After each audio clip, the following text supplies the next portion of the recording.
திரைப்படத்தின் தயாரிப்பாளர் BM film international நிறுவனத்தின் உரிமையாளர் VV அருண்குமார் அவர்களே,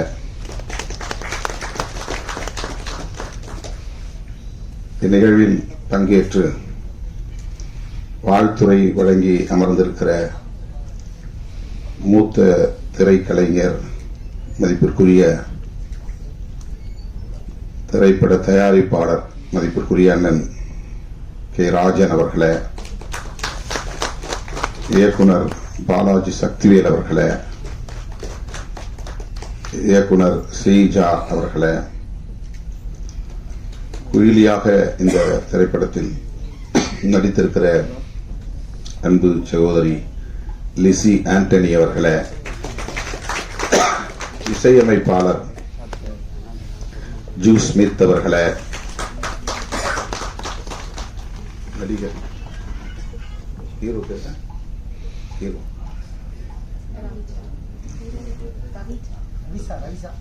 ரவிச்சா அவர்களே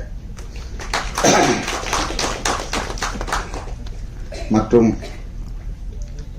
மேடையில் அமர்ந்திருக்கிற படைப்பாளர்களே, திரைக்கலைஞர்களே, திரளாக கூடியிருக்கிற தமிழ் சொந்தங்களே, உங்கள் அனைவருக்கும் என்னுடைய பணிவார்ந்த வணக்கத்தை தெரிவித்துக் கொள்கிறேன். ஆர்ப்பாட்டம் ஒன்றில் பங்கேற்க வேண்டியிருந்தது. சத்தீஸ்கர் மாநிலத்தில் பழங்குடி மக்களுக்கு எதிரான ஒரு நடவடிக்கை, இராணுவ நடவடிக்கை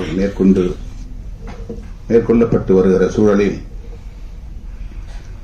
அதனை கண்டித்து இடதுசாரி இயக்கங்களும் விடுதலை சிறுத்தைகளும் இணைந்து நடத்திய ஒரு ஆர்ப்பாட்டம். இந்த நிகழ்வுக்கு இசைவளித்த பிறகு திடுமென அது ஏற்பாடு செய்யப்பட்டு விட்டது. 7:15 மணிக்குத்தான் அது நிறைவு பெற்றது. அங்கிருந்து இங்கே வந்து சேர சற்று காலத்தாழ்வு நேர்ந்து விட்டது. அதற்காக முதலில் என்னுடைய வருத்தத்தை தெரிவித்துக் கொள்கிறேன். குயிலி திரைப்படத்தின் முன்னோட்ட காட்சி எதையும் பார்க்க சந்தர்ப்பம் அமையவில்லை. நான் வருவதற்கு முன்னதாகவே பாடல் காட்சிகளும் ஒளிபரப்பப்பட்டு விட்டன. பாடலையாவது கேட்கிறேன் என்று கேட்டு ஒரு பாடலை தற்போது மேடையிலேயே கேட்டேன். கதை என்ன என்பதையும் வந்து அமர்ந்த பிறகு அண்ணன் ராஜன் அவர்களிடத்திலே கேட்டு தெரிந்து கொண்டேன். இந்த கால சூழலில் மிகுந்த சமூக பொறுப்புணர்வோடு மதுவுக்கு எதிராக ஒரு திரைப்படம் எடுக்கிற துணிச்சல் இயக்குனர் முருகசாமி அவர்களுக்கும் தயாரிப்பாளர் அருண்குமார் அவர்களுக்கும் வந்திருக்கிறது என்பதே பாராட்டுதலுக்குரியது. நான் நெஞ்சார பாராட்டுகிறேன், வாழ்த்துகிறேன். வணிக நோக்கில் திரைப்படங்களை தயாரிக்க வேண்டும், அதில் வெற்றி பெற வேண்டும், அதில் லாபம் பெற வேண்டும் என்று எண்ணாமல் சமூக பொறுப்புணர்வோடு மக்களுக்கு வழிகாட்ட வேண்டும், இந்த கொடிய துன்பத்திலிருந்து மக்கள் விடுதலை பெற வேண்டும் என்கிற வேட்கையோடு இந்த இளைஞர்களுக்கு, இளம் தலைமுறையினருக்கு இப்படி ஒரு பொறுப்புணர்வு மிக்க இளைஞர்களாக இந்த திரைப்படத்தை தயாரித்திருக்கிறார்கள், அந்த வேட்கையோடு தயாரித்திருக்கிறார்கள் என்பது உள்ளபடியே மகிழ்ச்சி அளிக்கிறது என்பதை விட பெருமை அளிக்கிறது, பெருமைப்படுகிறது. இந்த இளைஞர்களை நான் ஆற தழுவி என்னுடைய வாழ்த்துக்களையும் பாராட்டுகளையும் தெரிவித்துக் கொள்கிறேன். உங்களுக்கு தெரியும், அண்மையிலே நாங்கள் மது மற்றும் போதைப் பொருள் ஒழிப்பு மகளிர் மாநாடு என்று லட்சத்துக்கும் மேற்பட்ட பெண்களை திரட்டி ஒரு மாபெரும் மாநாட்டை நடத்தினோம். அது பேசுவிடும் பொருளாக மாறியது, கடுமையான விமர்சனங்களுக்கும் உள்ளானது. அண்ணன் ராஜன் அவர்கள் பேசுகிற போது ஒன்றை சொன்னார். தமிழ்நாட்டிலே மதுவை ஒழிக்க வேண்டும் என்று நாம் சொல்லுகிறோம். ஒருவேளை தமிழ்நாட்டில் மதுவை ஒழிக்கும் நோக்கில் கடைகளை ஆட்சியாளர்கள் மூட முன்வந்தாலும் கூட அண்டை மாநிலங்களுக்கு போய் மதுவை அருந்துவிட்டு வருகிற ஒரு நிலை இருக்கிறது. அல்லது அவர்கள் இங்கே வந்து திருட்டுத்தனமாக மதுவை விற்பனை செய்வதற்கான வாய்ப்பு இருக்கிறது. இதற்கு என்னதான் தீர்வு என்ற கேள்வியை எழுப்பிவிட்டு அவர் சொன்னார், தேசிய அளவில் எங்குமே மது இருக்கக்கூடாது என்ற கருத்தை சொன்னார். திருமாவளவன் இதை நாடாளுமன்றத்திலும் பேச வேண்டும் என்று சொன்னார். சொல்லிவிட்டு பேசியிருக்கிறார் என்று நம்புகிறேன் என்றும் சொன்னார். அவருடைய நம்பிக்கை வீண் போகவில்லை. நான் பேசினேன், மக்களவையில் பேசினேன். என் மீது அவர் வைத்திருக்கிற நம்பிக்கை எனக்கு வியப்பளிக்கிறது. நாடாளுமன்றத்தில் அப்படி நான் பேசுகிற போது மாண்புமிகு அமைச்சர் நிர்மலா சீதாராமன் அவர்கள் எழுந்து, நீங்கள் முதலில் தமிழ்நாட்டில் மதுவை ஒழித்துவிட்டு வாருங்கள், கள்ளக்குறிச்சியிலே பல பேர் உயிரிழந்திருக்கிறார்கள், அங்கே பேசாமல் இங்கே ஏன் பேசுகிறீர்கள் என்று எதிர்வினையாற்றினார்.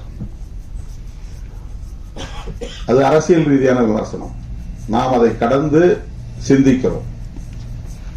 தமிழ்நாட்டில் உள்ள இளைஞர்கள் மட்டுமல்ல, தமிழ்நாட்டில் உள்ள மனிதர்கள் மட்டுமல்ல, இந்தியா முழுவதும் மக்கள், நம் தேசத்து மக்கள் இதனால் பாதிக்கப்படக்கூடாது என்கிற பரந்த பார்வை நமக்கு உண்டு. ஆகவே மது ஒழிப்பு கொள்கையை தேசிய கொள்கையாக இந்திய ஒன்றிய அரசே ஏற்றுக்கொள்ள வேண்டும் என்பதை நான் நீண்ட காலமாக பேசி வருகிறேன். ஐயா இலக்கிய செல்வர் குமரி அனந்தன் அவர்கள் என்னுடைய அலுவலகம் தேடி வந்து அப்படி ஒரு தீர்மானத்தை பல ஆண்டுகளுக்கு முன்னரே இயற்றியதை அறிந்து வந்து நேரிலே வந்து பாராட்டினார். மகாத்மா காந்தியை தேசிய தலைவராக நாம் ஏற்றுக்கொள்கிறோம். அவருடைய திருவுருவ படங்களை ரூபாய் நோட்டிலும் தவறாமல் அச்சிடுகிறோம். அவருடைய கொள்கைகள் முக்கியமானவற்றுள் மது விலக்கு என்பது முதன்மையானது. அகிம்சை என்பது அவருடைய கொள்கைகளில் ஒன்று என்றால், மது விலக்கு என்பது முதன்மையான கொள்கைகளுள் ஒன்று. மகாத்மாவை தேசத்தந்தை என்று ஏற்றுக்கொண்டிருக்கிற நாம் அவருடைய உயிர் மூச்சான கொள்கைகளுள் ஒன்றான மது விலக்கை பொருட்படுத்துவதே இல்லையே. இதை மாநிலங்கள் பார்த்துக் கொள்ளட்டும் என்று ஒன்றிய அரசு கண்டும் காணாமல் இருக்கிறது. மாநில அரசுகள், தமிழ்நாடு மட்டுமல்ல, மாநில அரசுகள் வருமானத்திற்கான ஒரு வழியாக இதை பார்க்கிறதே. யார் எப்படி கெட்டு போனால் நமக்கென்ன என்கிற ஒரு அலட்சிய போக்கு மேலோங்கி இருப்பதாக தெரிகிறதே என்ற கவலை இன்றைக்கு நேற்றைக்கல்ல, பல 10 ஆண்டுகளாக எனக்கு உண்டு. அதை நான் பல மேடைகளில் பேசியிருக்கிறேன். பல மாநாடுகளில் தீர்மானங்களாக நிறைவேற்றியிருக்கிறோம். கள்ளக்குறிச்சியில் 60 பேர் உயிரிழந்ததும் நான் உடனடியாக அந்த பகுதிக்கு சென்று 2 நாள் இருந்து ஒவ்வொருவரின் வீடாக சென்று அந்த மக்கள் கத்தி கதறி அழுத நிலையில் அவர்களின் கைகளை பற்றிக் கொண்டு ஆறுதல் சொன்னேன். அவர்களுக்கு எம்மால் இயன்ற நிதி உதவியும் செய்தோம். உடனடியாக ஒரு ஆர்ப்பாட்டத்தையும் நடத்தினோம். அது போதாது என்கிற அடிப்படையில் மரக்காணத்தில் உயிரிழந்தவர்களையும் போய் சந்தித்து ஆறுதல் சொல்லிவிட்டு அவர்களுக்கும் நிதி உதவி செய்துவிட்டு அங்கே நான் அறிவிப்பு செய்தேன். மது மற்றும் போதைப் பொருள், மது மட்டுமல்ல, பல வகையான போதைப் பொருள் இன்றைக்கு புழக்கத்திற்கு வெளிப்படையாக வந்திருக்கின்றன. கஞ்சா போன்ற பல வகையான போதைப் பொருட்கள், ட்ரக்ஸ், போதை மாத்திரைகள் பள்ளி வளாகங்களிலே இப்போது கிடைக்கிறது.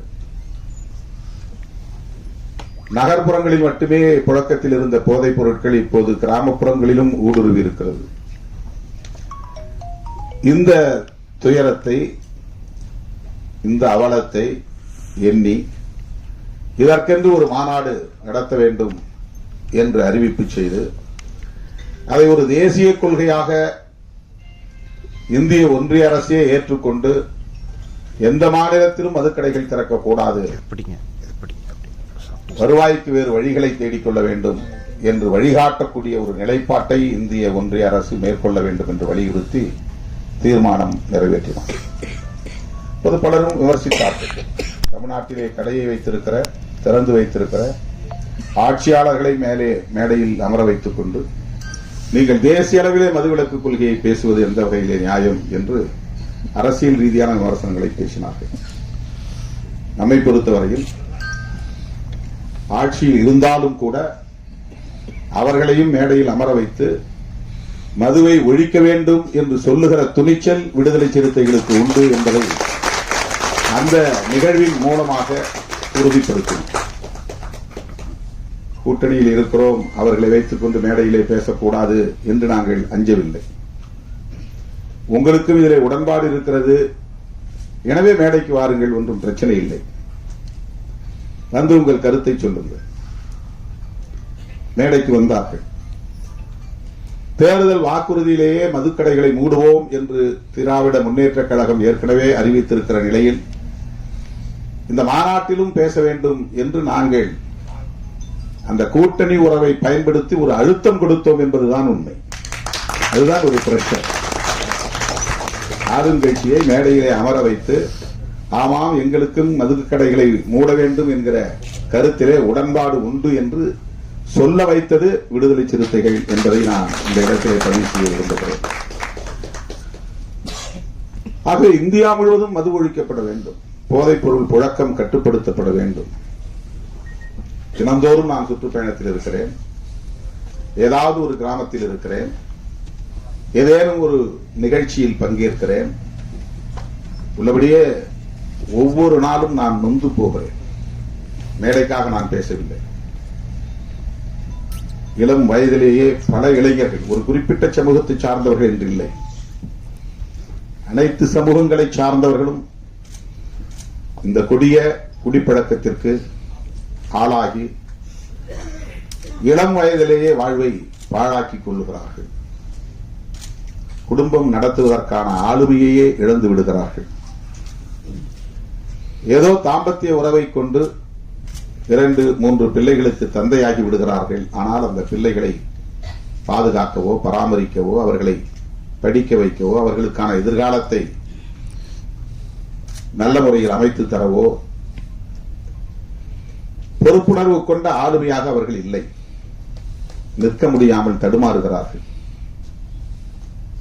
அதிகாலையில் இருந்து படுக்க போகிற வரையில் போதையில் மிதக்கிறார்கள். அவ்வளவு குடும்ப பாரத்தையும் மனைவி சுமக்கிறார். அது எவ்வளவு கொடிய துயரம் என்பதை நேரிலே பார்த்தால்தான், களத்திலே சந்தித்தால்தான் உணர முடியும். இந்த நாட்டை பீடித்திருக்கிற பேர் அவலங்களுள் இது ஒன்று. எத்தனையோ பல இளைஞர்கள் கல்வி பெற வேண்டிய வயதில், இல்லற வாழ்வை நுகர வேண்டிய வயதில் யாவற்றையும் பறிகொடுத்து சுய நினைவை இழந்து எந்த ஆளுமையும் இல்லாமல் சமூகத்தாலேயே புறக்கணிக்கக்கூடிய அளவுக்கு மாறிவிடுகிறார்கள். முதல் பாட்டு இந்த படத்திலே கேட்டேன். இந்த அவலங்கள் அனைத்தையும் அப்படியே வரிகளாக்கி இருக்கிறார்கள். இந்த பாடல் மிகவும் நம் நெஞ்சை ஆழமாக தொடுகின்றது. மிக மிக இன்றியமையாத ஒரு பாடல். எல்லா கிராமங்களிலும் கட்டாயமாக போட்டு காட்ட வேண்டிய ஒரு பாடல்.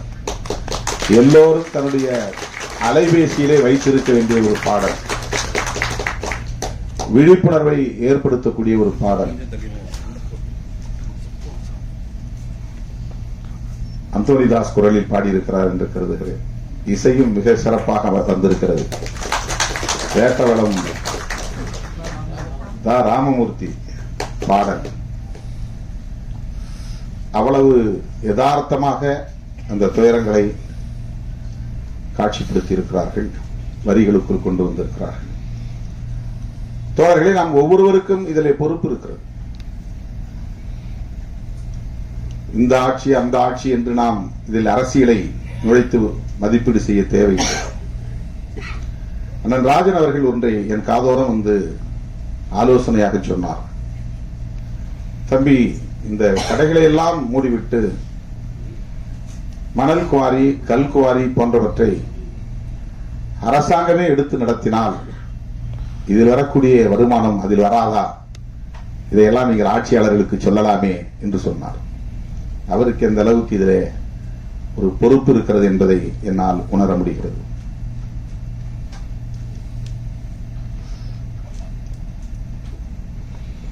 தமிழக முதலமைச்சரிடத்திலே தனிப்பட்ட முறையிலே இதை பற்றி பேசுகிற போதும் கூட அவருக்கும் அந்த கவலை இருக்கிறது. இதுதான் சிஸ்டம். ஒரு சமூக கட்டமைப்புக்குள்ளே அரசு சார்ந்த கட்டமைப்புகள் சில நேரங்களில் நம்முடைய விருப்பங்களை மீறி இயங்கக்கூடியவையாக அமைந்து விடுகின்றன.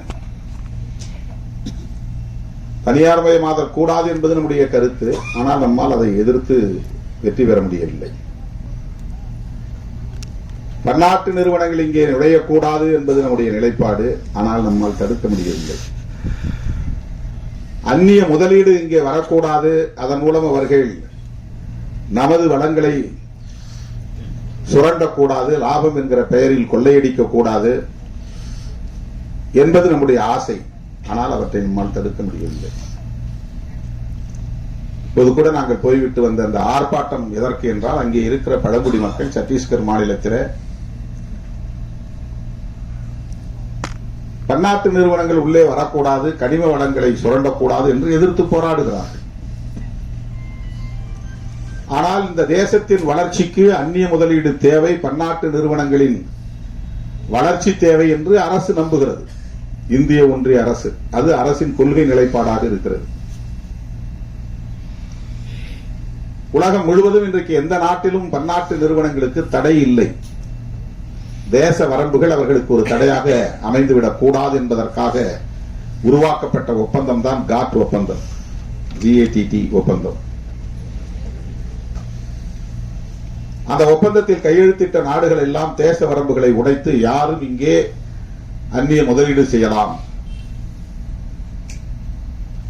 எங்கோ அமர்ந்து கொண்டு இங்கே தொழில் நடத்தலாம், அவன் இங்கே வர தேவையில்லை, நிலம் கையகப்படுத்த தேவையில்லை, இங்கே வந்து எந்த விதமான வேலைகளையும் செய்ய தேவையில்லை, அவனுடைய ஃபார்முலா போதும்.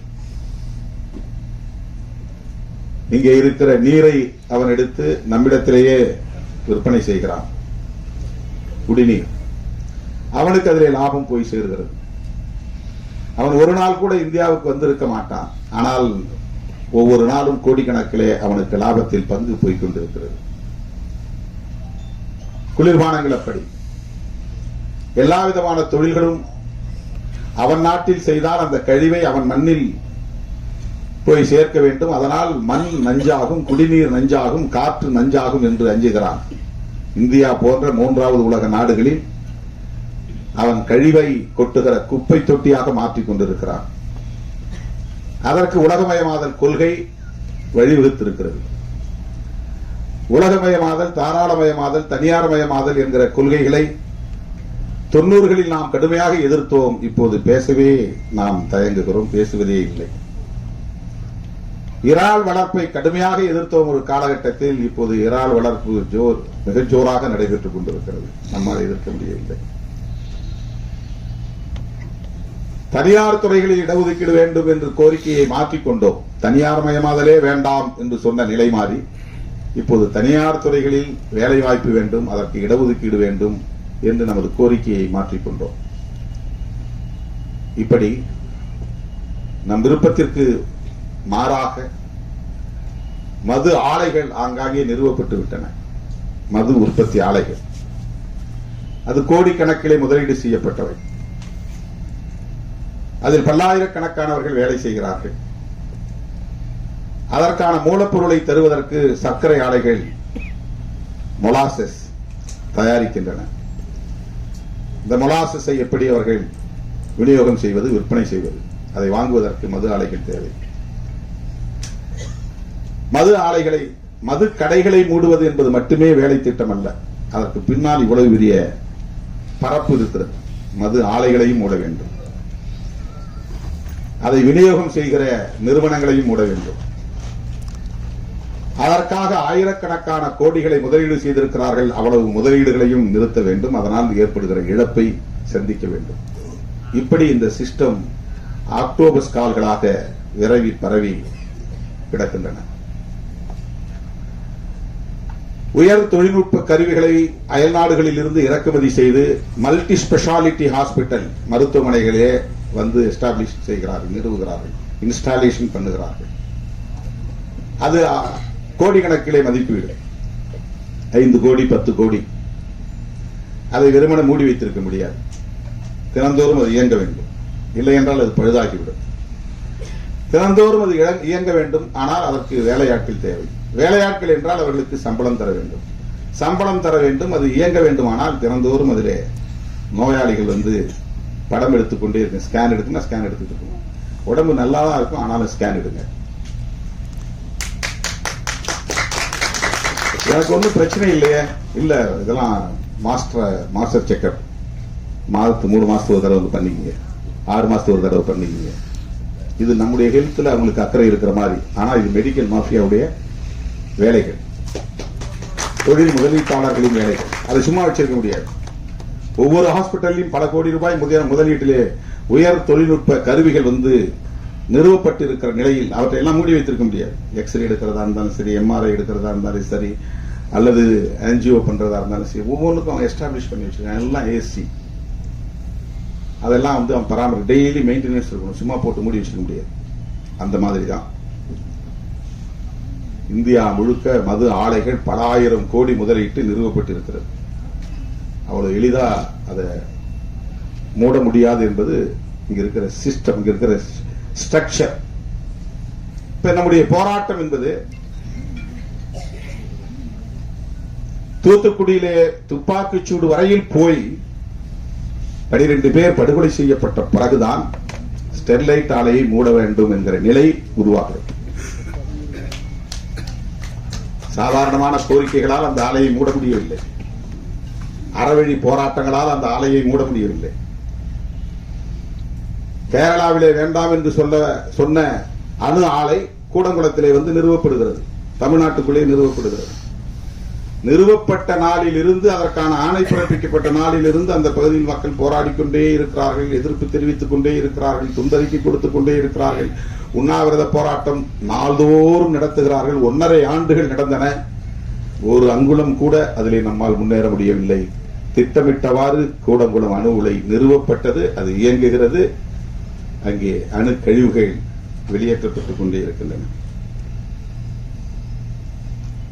தோழர்களே, அப்படித்தான் இந்த மது ஒழிப்பும் கூட. விழிப்புணர்வு தேவை, பரந்துபட்ட அளவில் மக்களிடையே விழிப்புணர்வு தேவை. ஒரு இயக்கம் போதாது, ஒரு கட்சி போதாது, ஒரு தலைவர் போதாது. அரசை நிறுவுகிற ஆற்றல் பெற்ற மக்கள், ஒரு அரசை தூக்கி எறிகிற ஆற்றல் பெற்ற மக்கள், விழிப்புணர்வு பெற்ற அரசியல் சக்தியாக மாறுகிற போது, தொடர்ந்து போராடுகிற துணிச்சலை பெறுகிற போது, சமரசமின்றி போராடுகிற ஆற்றலை பெறுகிற போது எல்லாவற்றையும் தலைகீழாக புரட்டி போட முடியும். அதற்கு சான்று வேளாண் சட்டங்களை இந்த அரசு திரும்ப பெற வைத்தது. விவசாயிகளின் தொடர் போராட்டம். அது ஒரு கட்சி நடத்திய போராட்டம் அல்ல, ஒரு குறிப்பிட்ட தலைவன் நடத்திய போராட்டம் அல்ல. பஞ்சாப், ஹரியானா மாநிலங்களை சார்ந்த விவசாயிகள் குடும்பம் குடும்பமாக வண்டி கட்டி வந்து டெல்லிக்கு செல்லுகிற எல்லா பிரதான சாலைகளிலும், முதன்மை சாலைகளிலும் குறுக்கே மறித்து வண்டிகளை நிறுத்தி அங்கேயே படுத்து தூங்கி சமைத்து சாப்பிட்டு 1.25 ஆண்டுகள் தொடர்ந்து போராட்டம் நடத்தினார்கள். அந்த போராட்டம் ஆட்சியாளர்களால் கண்டுகொள்ளப்படவில்லை, அலட்சியப்படுத்தப்பட்டது. ஆனால் பஞ்சாப் மாநிலத்திற்கு தேர்தல் வந்தது, ஆட்சியாளர்களுக்கு கிளி பிடித்தது, வயிற்றில் புலி கரைத்தது. இந்த போராட்டத்தை கண்டுகொள்ளாமல் இருந்தால் நாம் மிக மோசமான தோல்வியை சந்திக்க நேரிடும் என்று நிறைவேற்றப்பட்ட சட்டங்களை குடியரசுத் தலைவரால் அங்கீகரிக்கப்பட்ட சட்டங்களை திரும்ப பெற்றார்கள் என்பது வரலாறு. அது ஒரு புரட்சி. அப்படி ஒரு புரட்சி தேசிய அளவில் உருவாக வேண்டும். மதுவுக்கு எதிராக மது ஒழிப்பு என்கிற காந்திய கொள்கை தேசிய அளவில் பரவ வேண்டும். இன்றைக்கு மீண்டும் காந்தி நமக்கு தேவைப்படுகிறார். மதச்சார்பின்மைக்காகவும் தேவைப்படுகிறார், மது விலக்குக்காகவும் தேவைப்படுகிறார். மதத்தின் மீது நம்பிக்கை உள்ளவர். அந்த அடிப்படையிலே காந்தியடிகளோடு எனக்கு முரண்பாடுகள், கடுமையான முரண்பாடுகள் உண்டு. அவருக்கு முற்பிறவியின் மீது நம்பிக்கை உண்டு, அடுத்த பிறவியின் மீது நம்பிக்கை உண்டு. இந்த சாதிய கட்டமைப்பே இறைவனால் உருவாக்கப்பட்டதுதான் என்கிற நம்பிக்கை உண்டு. தீண்டாமை மட்டும் கூடாது என்று சொன்னார். அப்படி சொன்ன கருத்துக்களிலே நமக்கு முரண்பாடு உண்டு. ஆனால் உருவாக்கி இருக்கிற இந்த புதிய அரசு, வெள்ளையன் வெளியேறிய பிறகு நாம் உருவாக்கி இருக்கிற இந்த புதிய அரசு மதசார்பற்ற அரசாக இருக்க வேண்டும் என்பதிலே உறுதியாக இருந்தார். அதனால்தான் காந்தியடிகள் கொல்லப்பட்டார். அவர் இறை நம்பிக்கை உள்ளவர், கடவுள் மறுப்பாளர் அல்ல. பெரியாரை போல கடவுளை மறுத்து பேசியவர் அல்ல. அவர் மத நம்பிக்கையாளர். புரட்சியாளர் அம்பேத்கர் அவர்களைப் போல இந்து மதத்தை விமர்சித்தவர் அல்ல. அடுத்த பிறவியின் மீது நம்பிக்கை உள்ளவர், புராண திருவிளையாடல்களின் மீது நம்பிக்கை உள்ளவர். அப்படிப்பட்டவரையே படுகொலை செய்தார்கள் என்றால் அதற்கு காரணம் அவருடைய மதச்சார்பின்மை என்கிற கொள்கை நிலைப்பாடுதான். அதே போல மதுவிலக்கு.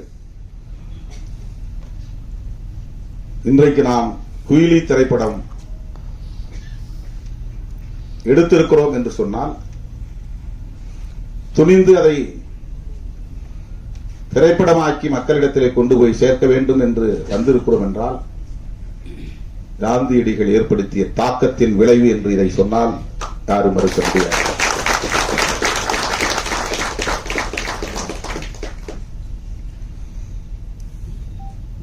களத்திலே நாம் சந்திக்கிற அவலங்கள் நம்மை சிந்திக்க வைக்கிறது என்பதுதான். ஒவ்வொரு ஊரிலும் பிரச்சனைகளுக்கு காரணம், ஒவ்வொரு ஊரிலும் குறைந்தது 10 அல்லது 20 பேர் போதையில் இருக்கிறார்கள். சாதியின் பெயராலோ மதத்தின் பெயராலோ கலவரங்கள் மூடுவதற்கும் பெரிய வன்கொடுமைகள் வெடிப்பதற்கும் குடிப்பழக்கத்திற்கு, குடிபோதைக்கு ஆளாகக்கூடியவர்களும் ஒரு காரணமாக இருக்கிறார்கள் என்பதை நம்மால் பார்க்க முடிகிறது. 1,00,000 பேர் அமர்ந்திருக்கிற ஒரு அவையில் 100 பேர் குடிபோதையில் வந்து குழப்பத்தை ஏற்படுத்தி விடுகிறார்கள். இந்த கட்டுப்பாட்டை சீர்குலைத்து விடுகிறார்கள். இது நாட்டுக்கு கேடு. படத்தின் முதல் பாடலே அதுதான், நாட்டுக்கு கேடு, வீட்டுக்கு கேடு, அதை விட்டு தொலைப்போம் என்கிற அந்த கருத்து. தொடர்களே, இதனால் என்ன நாம் சாதிக்கப் போகிறோம் என்று கருதாமல், இது என்ன பெரிய விளைவை ஏற்படுத்தி விடப் போகிறது என்று கருதாமல், இந்த விழிப்புணர்வை இன்னும் விரிவாக்கிக் கொண்டே போக வேண்டும்.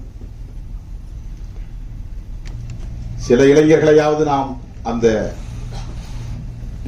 கொடுமைக்கு ஆளாகாமல் தடுக்க முடியும், அந்த துயரத்திற்கு ஆளாகாமல் தடுக்க முடியும். இளம் தலைமுறையினரை பாதுகாக்க முடியும்.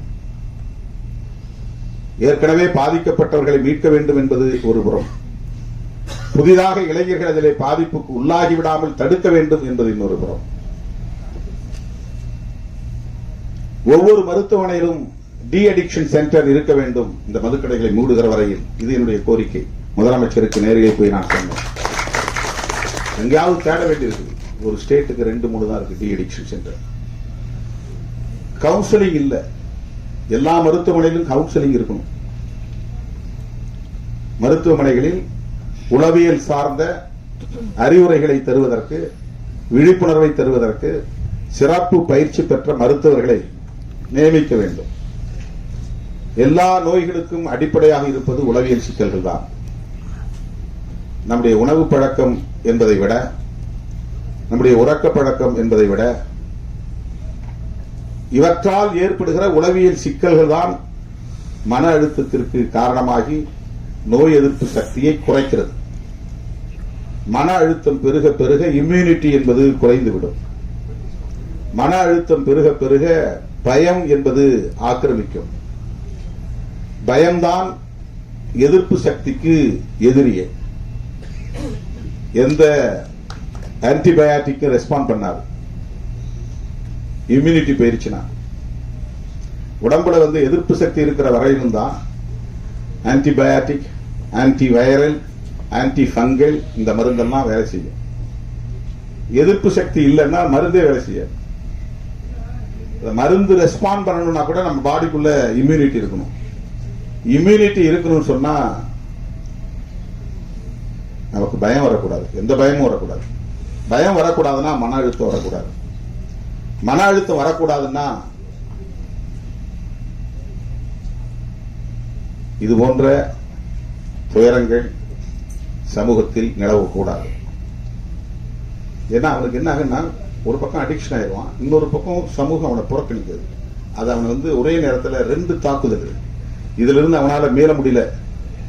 இன்னொரு புறம் பெண்டாட்டியும் அவளை மதிக்கல, பிள்ளைகளும் அவங்கள மதிக்கல, சமூகமும் மதிக்கல. இந்த நிராகரிப்பு, அவமதிப்பு அவனை அறியாமலேயே அவனுக்குள் ஒரு அழுத்தமாக அது மாறுகிறது. இப்படி ஒரு தனி மனிதனை அது பாதிக்க செய்கிறது என்று நாம் கருதக்கூடாது. இது ஒரு சமூகத்தையே பாதிக்க செய்கிறது. எனவே மது மற்றும் போதைப் பொருள் கட்டுப்படுத்தப்பட வேண்டும், பிறகு முற்றாக ஒழிக்கப்பட வேண்டும். பிற நாடுகளில் இல்லையா? அண்ணா சொன்னாங்க, இப்ப பெண்களும் குடிக்க ஆரம்பிச்சிட்டாங்க. அயல் நாடுகளிலே பெண்கள் குடிக்கிறார்களே. என்னன்னா, ஹெல்த் கான்சியஸ் இல்லாதவன் குடிக்கிறதுக்கும் ஹெல்த் கான்சியஸ் உள்ளவன் குடிக்கிறதுக்கும் வேறுபாடு இருக்கு. சோசியல் ட்ரிங்க் என்கிற பெயரில் குடிக்கிறவனுக்கும், குடி இல்லையே என்னால் இருக்க முடியாது என்கிற அளவுக்கு குடிக்கிறவனுக்கும் வேறுபாடு இருக்கிறது. ஏதோ மாதத்தில் ஒரு நாள் அல்லது 2 நாள் அல்லது வாரத்தில் ஒரு நாள் என்று ஒருவன் குடிப்பதை கூட தன் கட்டுப்பாட்டுக்குள்ளே வைத்திருக்க முடியும் என்றால் அவனுக்கு ஏற்கனவே ஒரு விழிப்புணர்வு இருக்கிறது என்று பொருள். மதுக்கடைகளை திறந்து வைப்பதன் மூலம் அது ஒரு சோசியல் பிஹேவியராக மாறுகிறது. சமூகம் இப்ப அது ஒரு குற்ற உணர்வே இல்லை. முன்ன யாராவது பார்த்தா அவன் குடிகாரம் பாருன்னா அவனுக்கு ஒரு கூச்சமா இருக்கும். ஊர்ல ஒருத்தர் 2 பேர் தான் இருக்கும். இப்ப ஊர்ல 40 பேர் 50 பேர், அதனால யாருக்கும் எந்த குற்ற உணர்வும் கிடையாது. அது சாதாரணமாகிவிட்டது. பிள்ளைகளையே போய் வாங்கி வர சொல்றாங்க. அப்பா அம்மா சேர்ந்து குடிக்கிறாங்க. அது நியாயப்படுத்தப்படுது. அவங்க செய்யற வேலைப்பா, உடம்பு வலி, அதனால குடிச்சிட்டு படுக்கிறான். இதை சில பேர் நியாயப்படுத்துகிறார்கள். உள்ளபடி இது பெரிய அவலம், சகித்துக் கொள்ள முடியாத பேரவலம். ஒரு சமூகத்தையே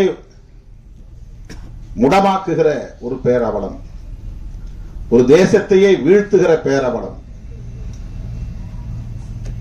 எல்லா இலவசங்களையும் நிறுத்திவிட்டு கல்வியை மட்டும் இலவசமாக தர முன்வருகிற ஒரு அரசு, அதன் மூலம் ஒரு விழிப்புணர்வை ஏற்படுத்துகிற அரசு, இது போன்ற அவலங்களையும் ஒரு முடிவுக்கு கொண்டு வரும்.